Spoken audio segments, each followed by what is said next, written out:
નમસ્કાર દર્શક મિત્રો, ધ બી અલેટ ન્યૂઝમાં આપનું હાર્દિક સ્વાગત છે। તો જોઈએ આજના મુખ્ય સમાચાર। વડોદરા શહેર કલાનગરી ખાતે સંગીત પ્રેમી ગ્રુપ દ્વારા 76મા પ્રજાસત્તાક દિનની ભવ્ય ઉજવણી કરવામાં આવી।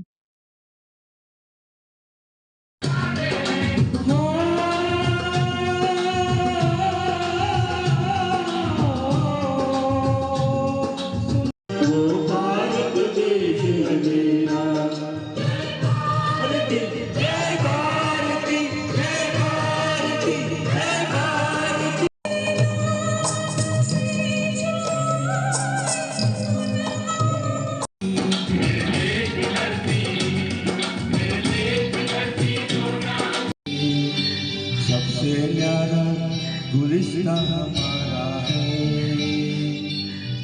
सदियों से भारत गुलिस्तां हमारा है।